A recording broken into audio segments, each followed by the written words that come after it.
Pembahasan di malam hari ini biasa kita kajian nasihat saja. Kita akan membahas tentang bahaya berhutang.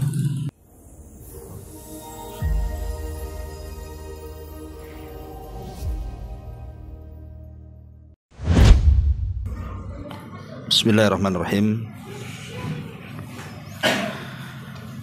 Bihamdillahi wassalatu wassalamu ala rasulillah wa ala alihi wa sahbihi wa mawalah wa la hawla wa la quwata illa billahi wa ba'du. Tahiyyatukum, assalamualaikum warahmatullahi wabarakatuh. Alhamdulillah, segala puja dan puji hanya milik Allah subhanahu wa ta'ala. Salat dan juga salam kita hadiahkan kepada Rasul kita Nabi besar Muhammad sallallahu alaihi wa ala alihi wasallam. Pembahasan di malam hari ini biasa kita mengkaji tafsir daripada surah-surah pendek dalam juz Amma. Tapi untuk malam ini kita kajian nasihat saja. Kita akan membahas tentang bahaya berhutang. Ma'asyiral muslimin wal muslimat rahimani wa rahimakumullah. Kenapa saya ingin angkat permasalahan ini? Karena hari ini kebanyakan manusia, bahkan boleh jadi mungkin ada di antara kita yang berhutang piutang. Padahal hutang piutang ini perkara berat. Makanya ayat terpanjang dalam Quran itu ayat yang bicara soal hutang piutang. Dan itu bisa kita lihat dalam akhir-akhir dalam surah Al-Baqarah. Hampir satu muka tuh ayat itu, bicara soal hutang. Ma'asyiral muslimin yang dimuliakan Allah subhanahu wa ta'ala, selama manusia masih membiasakan untuk berhutang, maka selama itu manusia tidak akan bahagia hidupnya. Ingat bahwa selama manusia terbiasa berhutang, maka selama itu dia tidak akan mendapatkan kebahagiaan dalam hidupnya. Ma'asyiral muslimin yang dimuliakan Allah azza wa jalla, kalau kita cerita tentang hukukul mayyit, hak-hak yang harus kita tunaikan kepada orang yang meninggal dunia, maka yang pertama kali yang harus kita lakukan sebagai ahli warisnya adalah membayar hutangnya. Jadi kalau ada orang yang meninggal dan kita sebagai ahli warisnya, maka yang pertama kali dilakukan ahli waris adalah ada tidak dia hutang kepada orang. Kalau memang tidak ada, alhamdulillah. Tapi kalau ada, maka sisihkan dari harta waris itu, bayar dulu hutang-hutangnya. Kalau sudah terbayar hutang-hutangnya, baru sisanya kita beli kain kafan untuk si mayat. Dan juga tentunya fardu kifayah, karena hari ini menguburkan mayat juga perlu biaya untuk membeli kuburan dan penyelenggaraannya. Baru setelah itu kita bicara soal wasiat. Ada enggak orang yang meninggal itu berwasiat? Kalau memang ada wasiat, maka ahli warisnya harus memenuhi wasiatnya. Seperti umpamanya sebelum meninggal dia berwasiat atau bernazar ingin pergi haji ataupun ingin pergi umrah, tapi Allah takdirkan kemudian dia tidak sampai haji dan umroh, keburu meninggal. Kalau memang ada harta waris yang disisakan, maka gunakan harta waris itu untuk melaksanakan wasiatnya. Haji dan umrah untuk orang tuanya. Karena Rasul sallallahu alaihi wasallam mengatakan fadainullah ahaqqu an yuqda. Hutang kepada Allah itu lebih berhak untuk dilunasi. Tapi dari sini lihat urutan para ulama fikih. Ketika ada orang meninggal, maka yang pertama kali bicara soal hutang piutang dulu. Karena begini, nanti pada hari kiamat ada dosa-dosa yang terkadang dimaafkan oleh Allah Subhanahu wa taala. Tapi ada dosa yang tidak bisa dimaafkan kecuali harus ada qisas. Salah satunya adalah hutang piutang.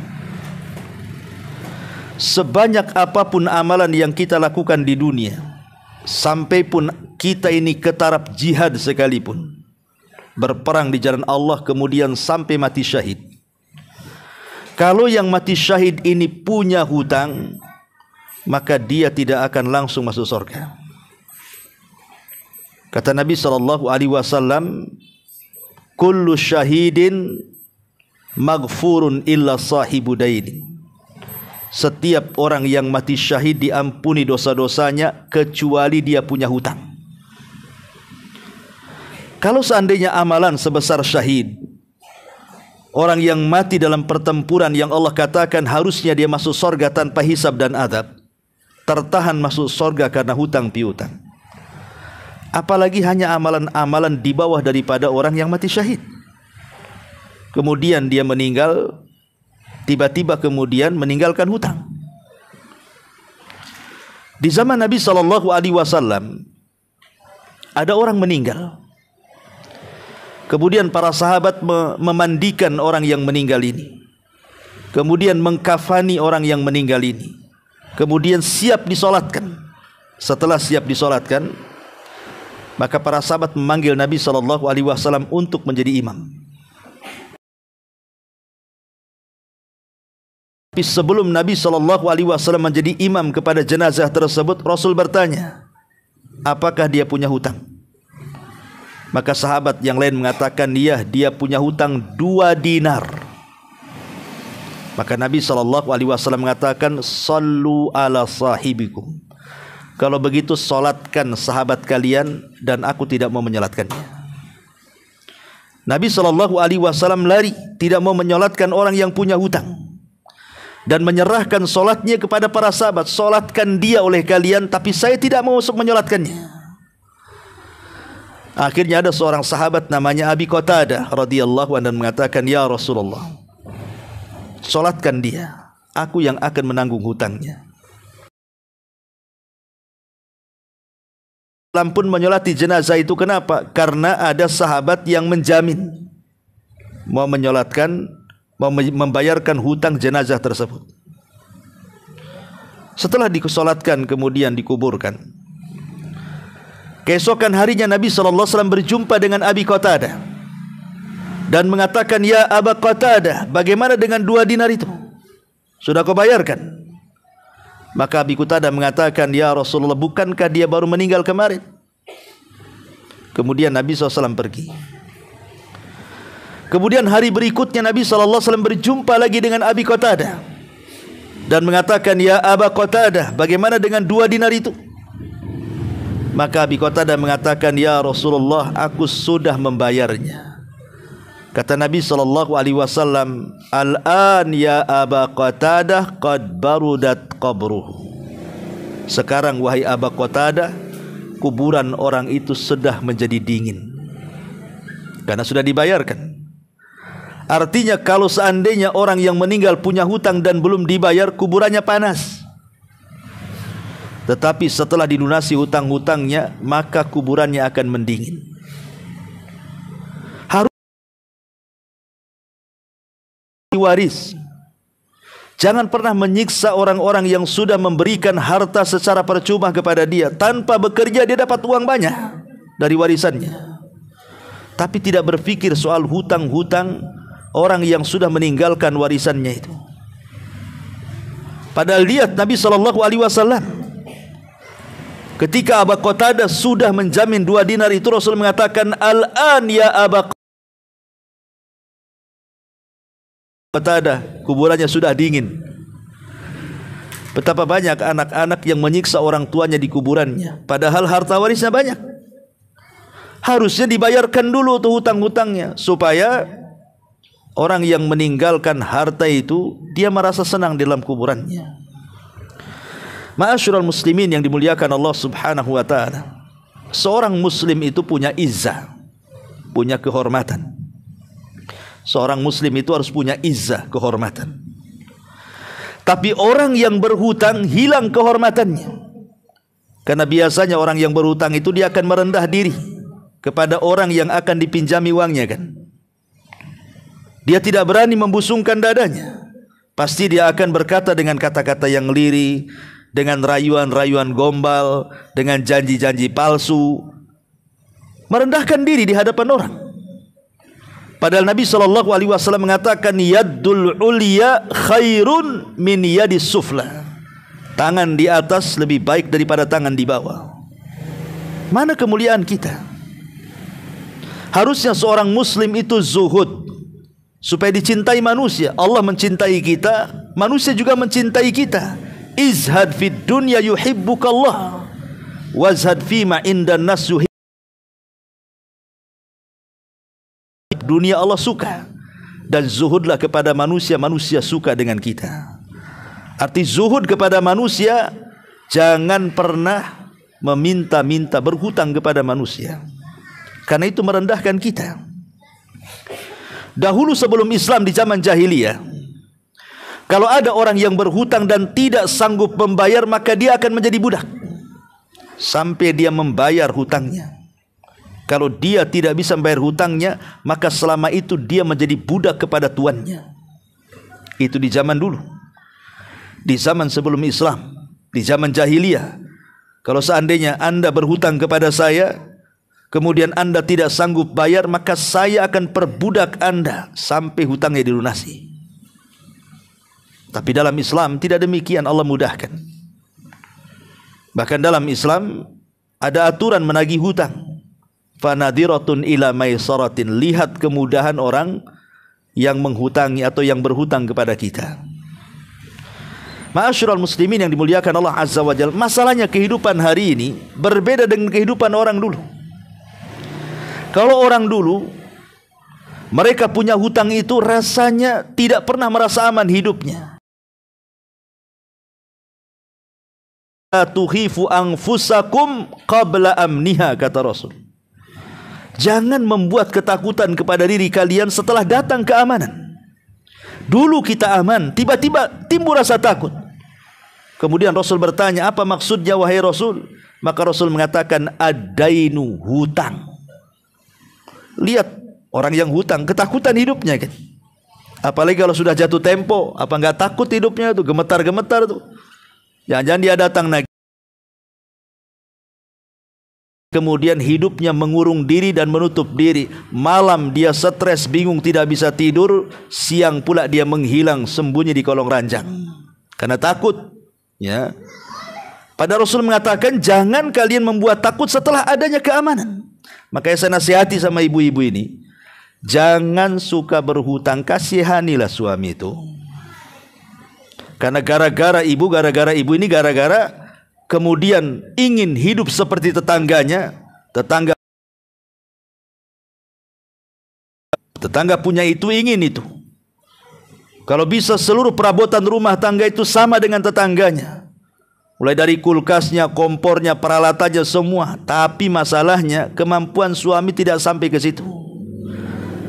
Akhirnya karena hari-hari dicereweti, pusing juga tuh telinga suami itu. Terpaksalah hutang akhirnya. Hutang sana sini, rumah kredit, kulkas kredit, kasur kredit, lemari kredit. Hanya ibu aja nggak dikreditkan. Akhirnya apa? Hidupnya stres kan suami itu. Ibu tenang-tenang saja yang buat menggunakan fasilitas. Lah suami yang ngelunasi hutang itu setengah mati dia. Padahal di akhirat Allah Azza wa Jalla, yauma yafirrul mar'u min akhi wa ummihi wa abi wa sahibatihi wa banih likulli imri'im minhum yauma idzin sya'nu yughni. Pada hari di mana orang lari dari kawannya, lari dari orang tuanya, lari dari pasangannya. Masing-masing orang sibuk dengan sendiri-sendiri. Jadi orang yang kita bela-bela sampai kita hutang-hutang, pada hari kiamat dia akan lari dari kita. Lalu apa gunanya kemudian kita mengikuti gaya dia, kan begitu? Makanya para suami jangan mau kalau dikompori istri itu. Kecili apinya, jangan besar-besar gasnya. Kalau bisa jangan semua yang dituruti. Saya paham. Saya kira semua paham bahwa kehidupan hari ini memang kita memerlukan uang untuk membeli sesuatu yang kita inginkan. Tetapi bukan berarti kemudian memudah-mudahkan soal hutang. Boleh kita berhutang dalam kondisi memang kita ada hajat dan kebutuhan. Anak sakit mau berobat tidak punya uang, terpaksa hutang, tidak ada masalah. Ya. Kita masih nyewa. Ntar lagi mau datang nih orang yang punya rumah. Kalau kita tidak bayar kita akan diusir. Mau tinggal di mana? Terpaksalah hutang. Tidak ada masalah. Ada mendesak. Ada kebutuhan namanya. Ini tidak ada yang mendesak. Anak ya sehat, rumah-rumah sendiri, ya kan? Kemudian peralatan-peralatan rumah tangga pun ya cukuplah walaupun masih lama gitu ya. Tapi kan bisa dipakai. Tapi karena terhasut dengan tetangganya, pengen kompornya sama, pengen kulkasnya sama, piring, gelas semuanya kalau bisa sama, yang harganya tinggi-tinggi. Untuk apa coba? Nggak ada gunanya itu. Toh juga yang lama masih bisa dipakai, kenapa minta pula yang baru? Hutang, disitulah kata Nabi SAW, menjadi rendahlah manusia, hilang kebahagiaannya, hilang kebahagiaannya. Seolah-olah kalau suami ini mau ngomong, maka suami mengatakan, dulu aku tenang, sekarang aku susah gara-gara kamu, katanya. Gara-gara utang, akhirnya susah hidup. Ya, tolong ibu-ibu ya, ini nasihat. Ya, jangan menyulut emosi gaya tetangga, gaya orang. Hiduplah zuhud ala kadarnya. Hidup kita lo ndak lama, berapalah kita hidup? 60-70 tahun. Gak akan lama. Tiba-tiba kemudian kita dililit hutang, kemudian meninggal.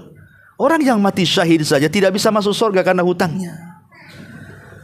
Apalagi kita yang bukan mati syahid, ibadah kurang, hutang pula banyak. Kira-kira gimana ceritanya? Ma'asyiral muslimin yang dimuliakan Allah Subhanahu wa taala. Makanya kita lihat akibat hutang ini banyak masalah di masyarakat. Ada suami menceraikan istrinya karena istrinya berhutang, suaminya tidak tahu. Ketika tahu, suaminya pula suruh bayar. Ada orang bertengkar gara-gara hutang, kan? Gara-gara hutang bertengkar, tetangga pinjam uang ke tetangganya, tidak sanggup bayar, wah bertengkar hebat. Terkadang tidak jarang sampai bunuh-bunuhan, bahkan sampai bunuh diri. Kita lihat kan di medsos itu, gara-gara orang pinjam hutang di pinjol, itu penjol namanya, pinjol, ya. Akhirnya tidak sanggup bayar, rupanya pokoknya tidak lebih besar daripada akhirnya kemudian dia stres bunuh diri. Bayangkan. Ya. Makanya Nabi SAW selalu berdoa. Apa doanya? Kata Nabi SAW, Allahumma inni a'udzubika minal ma'thami wal maghram. Ya Allah, aku berlindung dari kamu untuk banyak melakukan perbuatan dosa dan untuk terjerumus kepada hutang piutang. Dan Rasul selalu membaca di akhir tasyahud sebelum salam, dan terus membaca doa ini. Sehingga kemudian Rasul ditanya, ya Rasulullah, terlampau banyak engkau membaca kalimat Allahumma inni a'udzubika minal ma'tham wal maghram. Kenapa engkau selalu berlindung dari hutang piutang, dari hutang piutang? Ada apa wahai Rasul? Maka Nabi SAW mengatakan, ya fulan, innar rajul, sesungguhnya seseorang itu apabila dia berhutang, fahaddatsa fakadzab, ketika dia bicara pasti dia dusta. Wa wa'ada fa akhlaf, kalau ngomong dusta, kalau janji pasti dia ingkari. Kan begitu orang hutang ya. Coba saja Ada orang yang berhutang kepada antum, kemudian ditentukan waktu bayarnya 2 atau 3 minggu atau sebulan, 2 bulan atau setahun, 2 tahun. Ketika sampai di waktu temponya, kemudian kita datang, dia tidak sanggup bayar. Pertama, mungkin dia tidak bohong, saya tidak ada uang. Kedua, ketiga, keempat, pasti dia bohong. Pasti dia bohong. Kemudian setelah bohong, dia pun menjanjikan, nantilah kalau bisa minggu depan. Setelah datang minggu depan, pasti diingkari janjinya. Itulah kenapa kemudian dosa itu bisa melahirkan dosa yang lainnya. Awalnya dosa tidak mau bayar hutang, meningkat kepada dosa dusta, meningkat kepada dosa khianat, jadilah dia munafik. Karena di antara tanda-tanda munafik itu, idza haddatsa kadzab, apabila dia ngomong berdusta, wa idza wa'ada akhlaf, kalau dia menjanjikan sesuatu dia khianati janjinya. Dan itu cirinya ada di orang yang berhutang. Kan gitu ya. Dua perkara ini ada di orang berhutang tuh. Makanya ma'asyiral muslimin yang dimuliakan Allah Azza wa Jalla, banyaknya kriminal di masyarakat itu karena utang piutang. Lihat orang yang kemudian akhirnya gara-gara utang piutang dipenjarakan. Di penjara banyak orang yang terkena utang piutang kasusnya. Kemudian dia tidak sanggup membayar, terkadang kemudian dia pergi dan memang betul-betul dia mencuri uang itu dengan cara apa? Diblokir nomornya, pindah rumahnya, dihilangkan jejak alamatnya, sehingga orang yang punya uang mau nagih utang tidak tahu di mana dia. Kan dia sama dengan pencuri itu namanya. Makanya kenapa Nabi SAW mengatakan kalau punya hutang bayar, karena kalau ada niat untuk membayar, Allah akan tolong bayarannya. Jadi Allah akan menolong, berupaya memudahkan bagaimana caranya mencari harta untuk membayar hutang. Itu kalau ada niat bayar. Jadi kalau ada orang berhutang, ada niat bayar, Allah mudahkan nanti itu cara pembayarannya.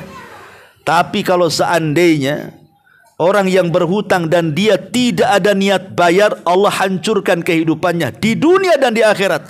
Kata Syekh Shalih Fauzan hafizahullah ta'ala, di dunia Allah akan kirimkan banyak penyakit di badannya, dan di akhirat dia dianggap pencuri di hadapan Allah Subhanahu wa taala. Ini bahaya orang utang piutang itu, ikhwan. Di dunia Allah kirim banyak penyakit nanti itu. Kalau orang punya utang enggak dibayar, nanti macam-macam penyakit datang. Dan di akhirat menghadap Allah dia dinyatakan sebagai pencuri, dan kelak akan dikisos di hadapan Allah Subhanahu wa taala. Ma'asyiral muslimin yang dimuliakan Allah Azza wa Jalla, maka kalau bisa sebisa mungkin zuhud kita ini. Tidak usahlah hutang piutang itu. Kalau memang tidak mendesak, tidak usah hutang. Hutang itu tidak baik. Hutang itu hanya dibolehkan dalam kondisi darurat saja. Karena jangankan kita, di zaman para sahabat Nabi SAW ada orang yang terlilit hutang bingung hidupnya. Itu sahabat tuh. Sampai-sampai Nabi SAW satu hari di waktu yang bukan jadwal sholat, waktu duha, tiba-tiba kakinya dilangkahkan untuk menuju masjid. Antas apa masalahnya? Tiba-tiba Rasul pengen ke masjid, padahal di luar waktu sholat. Rupanya ketika sampai di masjid, Rasul melihat ada seorang sahabat namanya Abu Umamah Al-Ansari radhiyallahu anhu. Rasul heran, ngapain Abu Umamah di masjid nih? Ya Rasul bertanya, ya Aba Umamah, ngapain kau di masjid? Ini bukan waktu sholat, ini waktunya orang kerja jam segini itu. Maka Abu Umamah mengatakan, ya Rasulullah, humumun lazimatni wa duyunun. Humumun lazimatni wa duyunun. Rasul, aku sedang stres, bingung. Katanya. Lihat, sahabat saja bingung, stres. Ya. Tapi sahabat Nabi SAW mengajarkan kepada kita, kalau kita terlilit hutang, bingung, stres, kemana kita melangkah? Ke masjid. Minta kepada Allah Azza wa Jalla agar Allah membantu kita. Makanya Abu Mahni ke masjid, langsung sholat, ibadah, doa, gitu ya. Dan setelah kemudian bermunajat kepada Allah Azza wa Jalla, berdoa karena urusan dia, stres dia, hutang dia, tiba-tiba apa? Allah mengutus Nabi untuk datang ke masjid, kan? Untuk apa Nabi datang ke masjid? Memberikan solusi, dan itu bentuk ijabahnya doa Abu Umamah. Jadi Nabi mengatakan kepada Abu Umamah, ya yang kalau engkau baca di pagi dan sore hari, kujamin bingungmu akan hilang, hutangmu akan terlunasi katanya. Tapi kau harus yakin. Akhirnya kemudian Abu Umamah mengatakan, bala ya Rasul, tentu wahai Rasul, kalimat apa itu yang harus aku amalkan? Maka Nabi SAW mengatakan, katakan ya Aba Umamah di pagi dan petang hari, Allahumma inni a'udzubika minal hammi wal hazan. Allahumma inni a'udzubika minal hammi wal hazan. Kemudian wal jubni wal bukhl wal ajzi wal kasal wa ghalabatid daini wa qahrir rijal, kata Rasul. Katakan ya Aba Umamah, a'udzubika minal hammi wal hazan. Ya Allah, aku berlindung kepadamu dari kegundahan dan kesedihan. Wa minal ajzi wal kasal, dari kelemahan dan dari kemalasan. Wa minal jubni wal bukhli, dan dari kepengecutan dan kebakhilan. Wa min ghalabatid daini wa qahri rijal, dan dari terkalahkan hutang manusia atau terkalahkan jasa manusia. 8 permintaan kepada Allah. Pertama, meminta agar bingung kita dihilangkan. Yang kedua, meminta agar sedih kita dihilangkan. Yang ketiga, meminta agar kelemahan kita dihilangkan. Yang keempat, meminta agar kemalasan kita dihilangkan. Yang kelima, meminta agar kepengecutan kita dihilangkan. Yang keenam, meminta agar kebakhilan kita dihilangkan. Yang ketujuh, meminta agar Allah menghilangkan hutang-hutang yang ada pada kita dan menghilangkan kita dikuasai manusia karena jasa baiknya manusia kepada kita. 8 perkara. Rasul sallallahu alaihi wasallam menyuruh Abu Umamah untuk berdoa, Allahumma inni a'udzubika minal hammi wal hazan wal azzi wal kasal wal jubni wal bukhli wa ghalabatid daini wa qahrir rijal.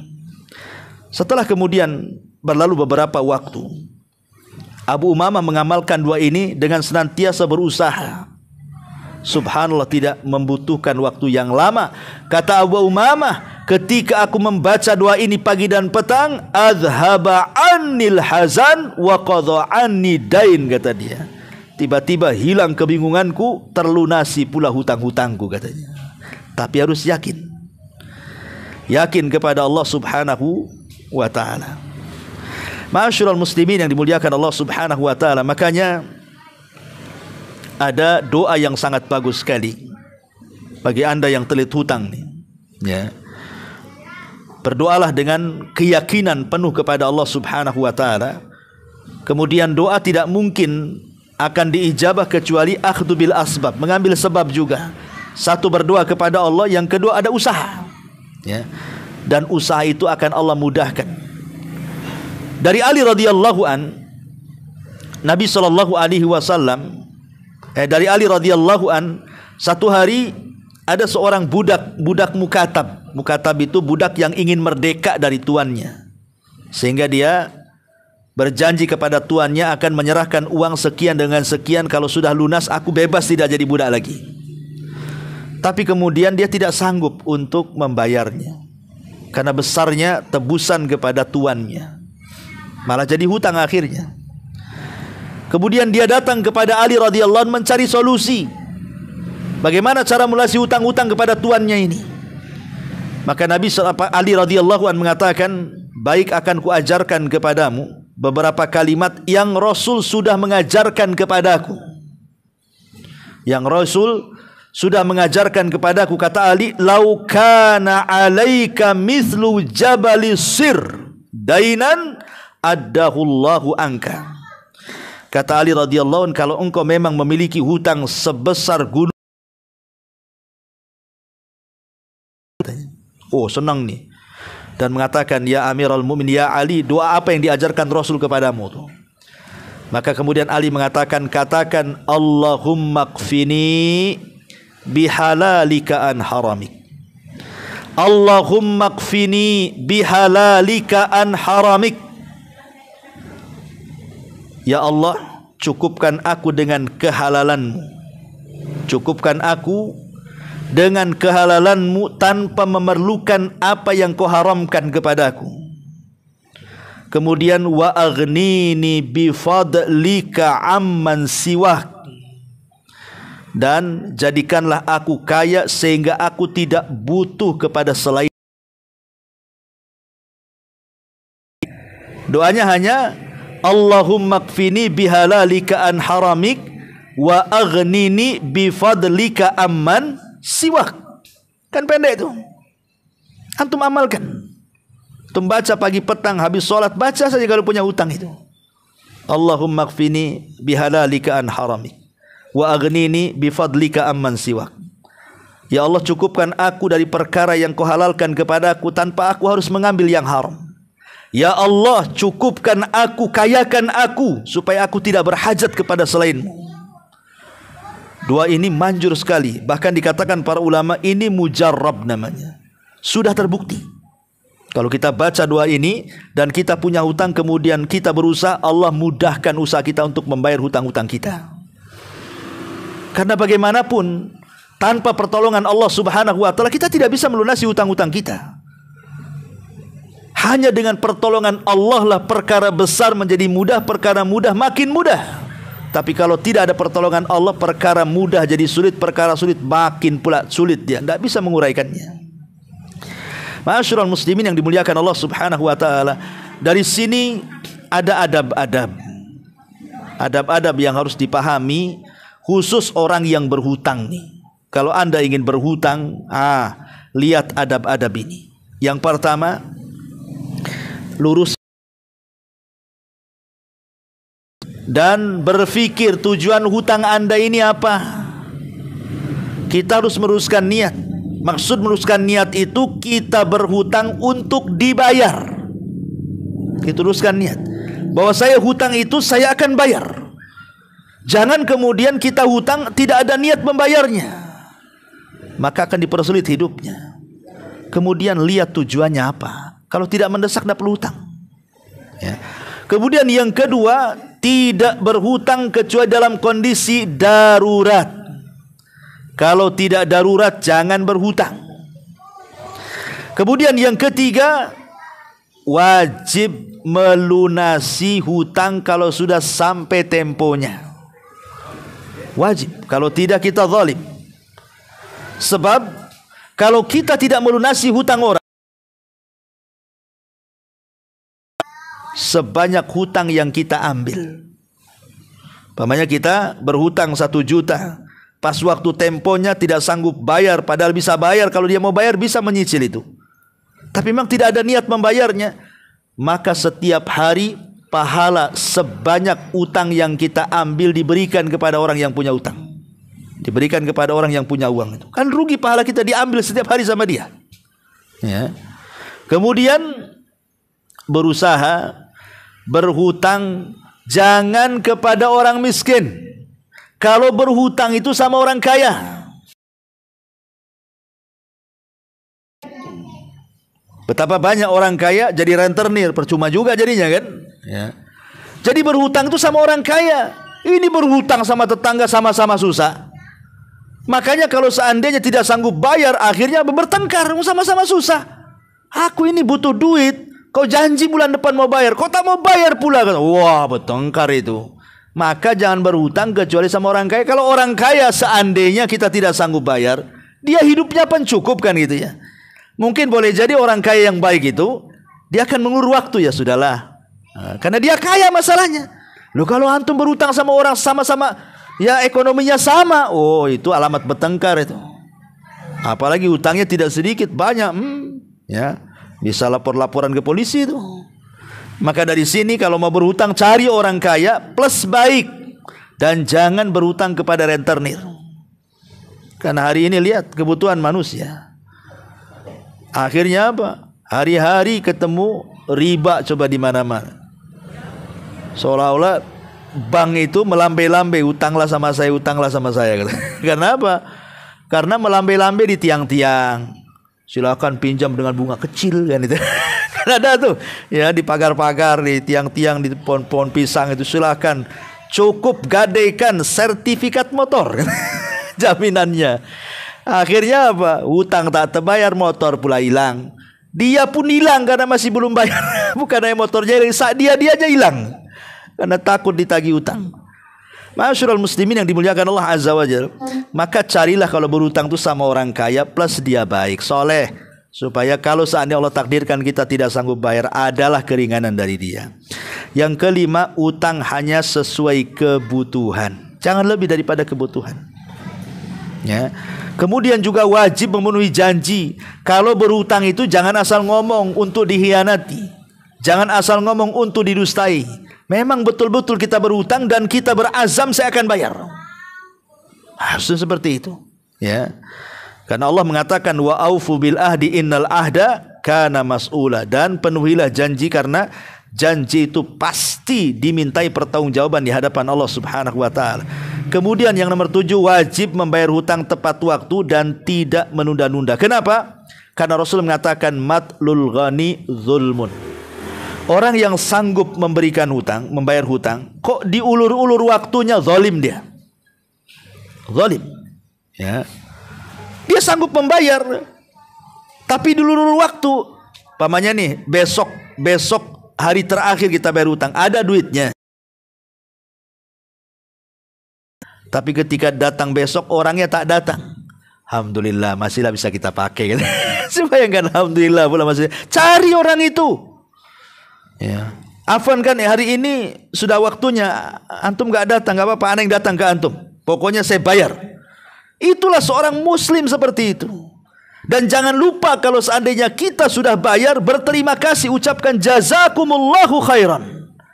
Kata Nabi SAW, siapa yang berbuat baik kepada kita, kemudian kita ucapkan jazakumullah khairan faqad ablag fis sana, maka itu pujian yang paling agung di hadapan Allah. Katakan kepada orang yang sudah menghutangi kita, dia kan sudah berbuat baik sama kita, ya kan? Bayangkan dia bekerja lelah letih untuk dapat uang, tiba-tiba kita datang pinjam uang, hanya dikasih begitu saja, kan dia orang baik berarti itu. Jangan kebaikan orang kita balas dengan keburukan. Dia sudah baik sama kita loh. Dia memberikan uangnya hasil jerih payah dia. Kita tak mau bayar hutang pula. Di mana akal kita coba?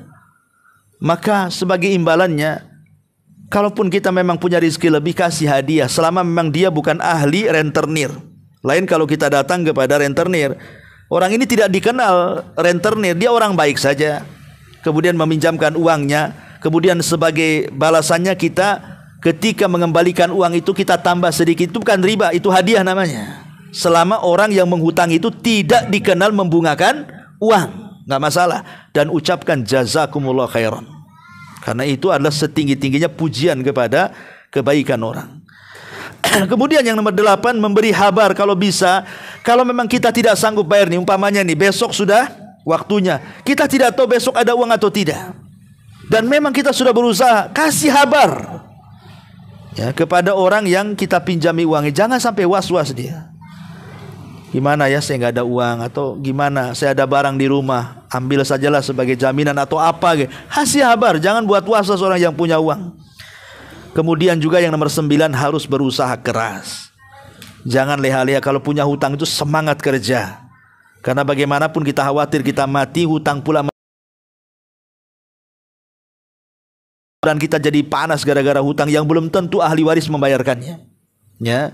Kemudian juga mendoakan kebaikan, sama-sama berdoa. Ya. Doakan supaya dia mendapatkan berkah. Jadi kalau seandainya kita membayar hutang, selain mengucapkan jazakumullah khairan, kita katakan apa? Allahumma barik laka fi ahlika wa malik. Ya Allah, semoga Allah berkahi kamu, keluarga kamu dan hartamu, karena kau sudah berbuat baik memberikan hutangan kepadaku. Begitu cara doanya. Ya, ma'asyiral muslimin yang dimuliakan Allah Subhanahu wa taala, karena soal hutang piutang ini berat, ikhwan. Sekali lagi, hutang piutang ini bukan perkara mudah. Orang mati syahid aja tidak bisa langsung masuk surga. Dan orang utang, tapi anehnya subhanallah ya, hari ini saya juga nggak masuk di akal saya. Ada orang berhutang tapi dia sombong. Contoh mamanya dia kredit mobil. Wah, mobil Avanza, mobil Xenia, mobil apa? Sebenarnya kredit. Dengan sombongnya dia mobil utangan, dia sombong. Bangga pula dengan utang. Itu namanya bangga dengan utang. Mobil utang kok bangga? Motor utang kok bangga? Apa yang dibanggakan dari utang? Aneh, harusnya utang piutang itu takut kita ini. Bangga pula dengan utang piutang, sombong pula dengan utang. Nauzubillah, nauzubillah. Kita berlindung kepada Allah. Ya, karena sekarang ini kan mungkin karena ingin hidup hedonis atau pengen hidup agak ya mungkin melihat zaman yang begitu maju karena korban apa ya? Korban drakor atau apa ya? Drama Korea, korban sinetron, korban apa, akhirnya kepengen pula yang ditiru. Sinetron pula itu mainnya bukan di desa-desa, di kota-kota yang pakai apartemen, kasurnya bagus, itu pula ditonton kan itu ya. Ya, coba yang mainnya sinetron itu di desa-desa yang pakai bambu, yang pakai apa gitu. Ini enggak gitu. Film-filmnya pula yang kemewahannya ditampakkan. Ini kalau tidak punya,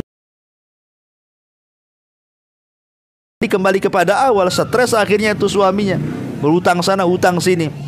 Makanya saya katakan jangan berhutang dan jangan senang dengan hutang. Jangan senang dengan hutang. Karena banyak orang yang senang dengan hutang sekarang, naudzubillah. Coba, udah rumah kredit, mobil kredit, semua dikreditkan tuh, mulai kasur, kulkas, semua kredit. Hanya dia dan keluarga istrinya aja nggak kredit itu. Tapi dia bangga. Ya cari rumah yang mewah, yang megah, di perumahan yang high class lah bahasa kitanya kan. Untuk apa coba? Ya, dengan bangga, oh saya tinggal di sana, padahal rumahnya utang tuh. Kan gitu ya. Di mana bang tinggal? Di sana. Ya, kau di mana? Di Ruli. Apa Ruli? Gitu. Dia utang padahal. Yang di Ruli itu cash. Kan itu. Masih bagus di Ruli yang cash, izzah. Dia punya kehormatan daripada kau di rumah mewah tapi utang buat apa? Ya, apa masalahnya kan itu? Hidup kok seperti ini. Islam itu nggak seperti itu cara hidupnya. Kita ini punya izzah, punya kehormatan. Jangan menunduk di hadapan manusia. Betapa banyak orang yang kemudian akhirnya hilang tawakalnya kepada Allah gara-gara apa? Hutang piutang, hilang tauhidnya. Hilang tauhidnya, ikhwan. Masyarul muslimin yang dimuliakan Allah Azza wa Jal, intinya bahwa Islam sangat melarang hutang piutang, dan hutang piutang itu murni soal sosial ya. Jangan ada keuntungan dalam hutang piutang. Sebab kalau ada keuntungan dalam hutang piutang, maka keuntungan itu menjadi riba. Nggak boleh. Pamannya saya pinjam sama antum uang 100 juta. Kemudian kata antum, apa jaminannya Ustaz? Uang itu besar, nanti Ustaz tak mau bayar juga. Kata saya, ini saya punya ladang, ini jaminannya, ini sertifikatnya. Kalau anda memanfaatkan ladang saya, umpamanya 1 tahun bisa menghasilkan 3 kali, ya, dan terus diambil manfaatnya sampai saya melunasi utang saya, berarti manfaat dari ladang itu hukumnya riba. Berarti saya membayar sisanya saja, umpamanya 1 tahun dari hasil ladang itu 50 juta, berarti saya tinggal 50 juta bayar. Kalau anda minta 100 juta juga sebagaimana diutangkan, sementara anda dapat hasil ladang 50 juta, yang 50 juta riba. Karena tidak ada keuntungan dalam hutang piutang. Kalau mau ada keuntungan, jualan, berbisnis, berniaga, itu boleh. Ayo kita kerjasama. Tapi kalau akadnya hutang piutang, tidak boleh mengambil keuntungan. Karena hutang piutang itu murni soal sosial. Kebaikan kita ingin dapat pahala soal hutang piutang. Wallahu a'lam bishawab. Ini yang bisa saya sampaikan. Sudah malam juga. Mudah-mudahan ada manfaatnya. Subhanakallahumma wa bihamdika, asyhadu an la ilaha illa anta, astaghfiruka wa atubu ilaik. Allahu ta'ala a'lam. Assalamualaikum warahmatullahi wabarakatuh. Intinya bahwa tolong berakhlak kepada Allah. Membahas tafsir dari surah Al-Imran. Lahirlah Imam Muslim, Abi Dawud, Tirmidzi, Ibnu Hibban. Jadi ketika Yunus alaihi salatu wassalam terkena undian itu,